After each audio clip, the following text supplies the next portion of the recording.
soulagement bi ngay am. et soulagement bi dañ ko ameel famille des victimes yi ndax xale yooyu ay martyrs lañu xale yooyu ay shahid lañu dañoo dee ci dëgg dañoo dee si bëgg taxaw seen réew. boroom xam-xam yu bëri dañoo maase nangu ne xataa nekkul xadis waaye wax ju sell bi nga xam ne dàqanteel ak diine muy xubbul watani minal iman maanaam bëgg sa réew dafa bokk ci gëm yàlla xale yooyu dañoo bëggoon seen réew gis benn saay-saay bu ànd ak groupe bu bëri di yàq dëkk bi ak di jëme dëkk bi fi nga xam ne su fa eggoon ñun ñëpp duñu fi xajati xale yooyu jug taxaw di wax ne ñun d'accord ñu fu ñu bëgg yóbbu dëkk bi loolu c'est pas un délit di jàpp xale yooyu boom leen torturer leen rey leen ñu def loolu wax dëgg yàlla war ñu nekk en paix. c'est important ndax Macky moomu ngay junj sax bëgg nañ am sa xalaat après parce que éventualité ngi taxaw par rapport à son extradition. alors Pape Demba Thioune ci yow laa jëm ngay juriste Amadou Ba député la waaye juriste la mu proposer une nouvelle loi d'interprétation concernant l'abrogation de la loi d'amnistie qui fait débat ci classe politique bi ban jàngat lañ ci war a mën a def ak yow. waaw xam nga une loi interprétative wala qui comme ni ko waxee. En quelque sorte c'est une abrogation partielle en quelque sorte. De manière très simple. C'est une abrogation partielle. Mais la différence ici ak ñu mot ko préciser mooy xam nga dañ ne li nga xamante dafay am lu ñu tuddee une motivation politique exclusivement une motivation politique foofu la sens bi nekk foofu la sens bi nekk parce que am na si ñoo xamante ni ñu ngi woon ci événement yi waaye xam nga ne lu ñu def jotewul ak dara motivation politique parce que te loolu lu tax ñu war ci taxaw mooy xam nga tey ki attaqué BRT par exemple soo ne seuls sont concernés les faits yi nga xamante dañuy am qualification criminelle tey di nga ci exclure koo xamante ni donte li taxoon mu def yëfu boppam moo taxoon muy def saay-saay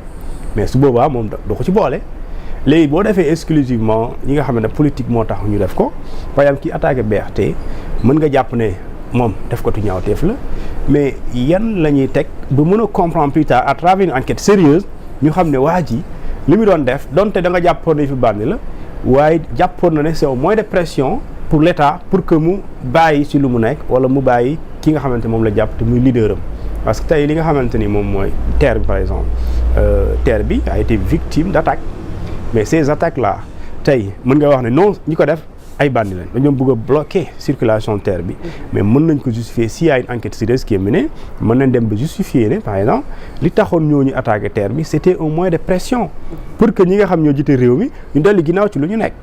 et su boobaa c'est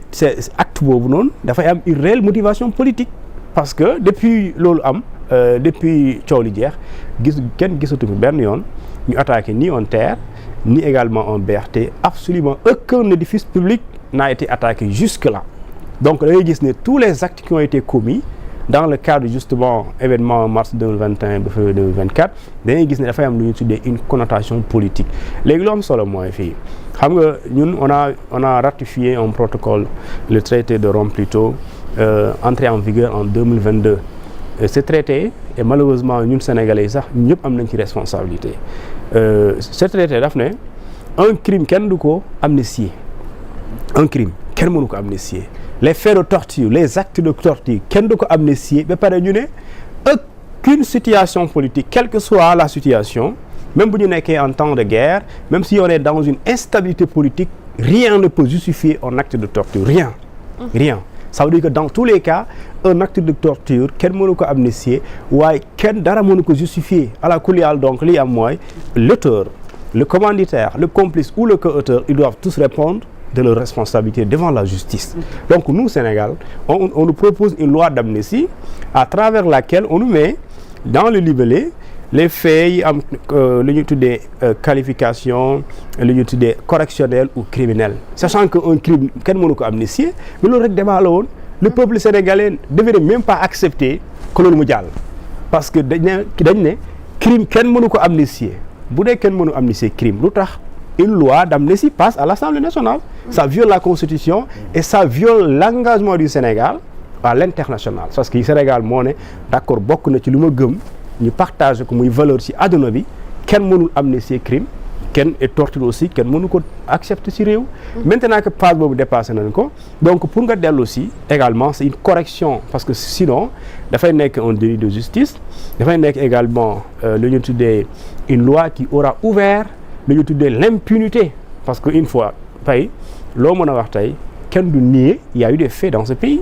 et on fait kenn deewul ñu ne la bal moo la rey ñu gis ne jinne moo ko dóor amul ci àdduna bi donc soit même bu fekkente robot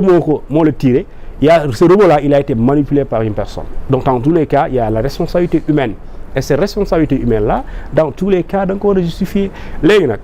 loolu du point de vue légal juridique absolument aucun souci mais se posera un problème politique par exemple boo koy bëggee interpréter ci wàllum politique moo tax Thierno Alassane Sall vous dira waaw loi bi dafay mel ni protéger ñi muuri ñële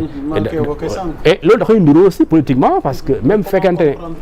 ne ci wàllum yoon mënoo lañ ko bañal parce que ils n'ont violé absolument rien aucune disposition ni constitutionnelle ni légale ni supranationale amul lépp lenn ay violation mais ci wàllum politique gis-gis bi nga mën a am mooy lu tax mënoo leen def une amnistie générale boo xamante ni képp koo xamante ni am nga responsabilité ci fait yi fi amoon mu doon crime wala délit nga am pour tontu ci loolu nga am pour dem wuyu ji mu total nga xamante ni il reviendra à la justice mu xam ku ne lan nga def mais su boobaa dafay nekk dans une situation très compliquée pour ne pas dire complexe parce que amnistie bi dans toutes les situations 3 situations yi dafay am problème soo ko dinduwul day gën a garaaw soo ko defee général mu garaaw soo ko defee partiel mu garaaw donc dans tous les cas coow day am léegi nag da ngay xool coow bu gën a oyof te violoo yoon loolu la parce que coow bu gën a oyof te violoo yoon mooy bii donc ñoom mu nekk lu partiel ku mu nekk général ki dans mu tous les nekk total yëpp dafay am problème léegi nag nga noppi ci loolu mooy lu gën a garaaw professeur nee na suñ toppul mbir mi man ma bàyyi man bu ñu koy voté moi je suis dans aucun parti politique mais bokk na si jour yi ma gën a am lu ma métti parce que man j'ai vu des jeunes qui ont été tués moi j'ai vu un jeune qui a reçu une balle ici mu génn fii mu daanu si suuf gars yi daw bàyyi ko foofu noonu c'était un vendredi soir yaa ngi dégg mars moi j'étais là j'ai vu mais ce jeune là mooy ko sant Thiam dëkk vers Médina Sabakh sangab yooyu noonu ce jeune là il quittait dafa doon quitter place am Colobane parce que dëkk bi daa wóorul léegi muy daw pour rëcc manifesté wul daw pour rëcc ci daw boobu mu daanu faatu j'ai vu également un jeune à fële Bargny moi j'étais là-bas ci jour bu ñu koy denc dem naa ba armeel yi man j'étais dans le cortège mortuaire d'accord mais waa jooju seen kër jour boobu 4 kër ku ne day dëj ci même événement 4 kër tout le monde ñeenti jeunes yëpp ku ne dafa jël bal Doudou Diène je donne le nom Doudou Diène cette famille là demal à Bargny on va te montrer mooy kan mais c'est kooku noonu bu muy dee mais dafa am soxna soo xamante ni su ma juumlee bu ñu amee mariage daal ci at lay toll ñu am doom boo xamante ni amul sa 6 mois moo amoon kii bi kooku la takkoon jabar ak 'J'étais là-bas 6 mois xale boobu day màgg du mës a gis papam mais yaa soxna soosu noonu nga xam ne daf ko takk fraîchement mais kooku jour boobu si jour dëj bi c'est-à-dire que mënuloo ko xool parce que tellement mu ngi si situation boo xam ne da ngay xam ne loolu soo xoolee sax da ngay am lu la mit te kooku lu mu def mooy dafa génn manifester ak xale bi ñu rayoon Parcelles le cas de Fallou mais ces gens là war nañ xam lan moo motiver réellement ñu ko def kan moo ko def c'est-à-dire qu'il y a pas un fait criminel sans auteur ça n'existe pas dans ce monde et dans tous les cas un auteur criminel un auteur également co-auteur, complice ou commanditaire, mais ils ont tous des responsabilités. Et ces responsabilités-là, c'est des responsabilités pénales, il faut les situer. Léegi le reste à voir maintenant, après avoir connu l'auteur du crime de son fils, moo tax dans la loi d'amnistie, on vous dit, par exemple, les préjudices financiers, économiques ou moraux, ñooñu noonu dañ koy réparer. Parce que l'État du Sénégal dafa am une obligation boo xamante ni c'est de rétablir la vérité. Et cette obligation aujourd'hui au-delà de way nañ leen dooleel xaalis dafa am lu leen war une victime décédée mais comment tu peux aujourd'hui faire de sorte que moom nga rendre ko justice du xaalis rendre ko justice mooy ñu xam ne kan moo def lii d'accord ci maandute surtout kan moo ko def soo xamee ku ko def lii bu ko neexee ay mbokkam mën nañ jégale tey Arabie Saoudite tey soo tooñee seen mbokk nga rey seen waajur par exemple su dee seen doomu waajur yooyu màggaguñu dañuy xaar ba doom yi màgg ñoom ñu xool ndax dañuy baale wala duñ baale mais loolu aussi Sénégal aussi il faut ñu xam nit ku dee surtout si deewin yi ni kenn xamul nu mu demee mais dafa war a leer léegi nag pour leeral ko je pense qu'aujourd'hui ñu ngi si yoon boobu noonu léegi yoon boobu reste à voir. donc pour résumer quoi pour nit ñi comprendre. donc su ma la déggee ci démarche bi Amadou Ba def. même bu fekkee c'est partiel mi ngi respecter li nga xamante ne moom la yoon wax. ak yelleefu justice bi lu mu wax. donc moom mu ngi sur la bonne marche. aucune violation ni ci constitution bi. ñoom Thierno Alassane Sall aussi ñu ngi seen logique ci li nga xamante ne mooy seen requête. waaw parce que seen Alassane Sall dafa. politiquement en fait mais politiquement quoi. voilà loolu ngay gis mel na ni voilà logique amu ci. parce que politiquement mooy li ngay gis mooy. voilà yoon bi voilà. politiquement mooy réew yoon la voilà état de droit. on va aller chercher de nouveaux responsables. D'accord. Et on ignore certains qui avaient été arrêtés pour être responsables de faits. D'accord. Mais lorsque cette li bu jàllee, certains de ces gens-là ne seront pas interpellés. D'accord. Maintenant, certains de ces gens-là peuvent être interpellés si lu ñu doon def n'a rien à voir avec lu ñu tuddee politique. D'accord. loolu mooy loi. Je pense que leer na. Allez-y. Il faut tamit préciser que même sur le fond politique de cette double démarche-là bi nga xam ne c'est deux démarches qui a priori day mel ni dañoo wute ndax kenn ku ci nekk fi mu focus ak résultats yi muy xaar bokkul mais ñaari démarches yëpp sur fond politique Thierno Alassane Sall n'a pas les moyens politiques d'imposer sa vision. Okay. Parce qu'il faut dire tamit que même dans le combat juridique et dans le combat stratégique, mais le fond politique est important. Aujourd'hui, les moyens politiques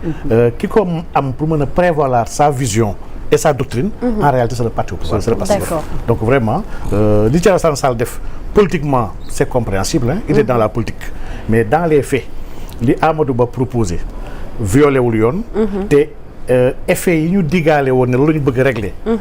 li mu def nii mën na ko régler bokk na ci ok d'accord kon mun nañu wax ni promesse électorale la boo xam ne ci acté ko lañ jëm. yaa Moussa on va passer ci grand Abdoulaye Mbow par rapport donc à ce débat concernant l'abrogation de la loi d'amnistie. coow li mi ngi bëgg bëri finalement. loi interprétative sujette à toute forme d'interprétation. Voilà finalement dans tous les cas mais d'approche politique.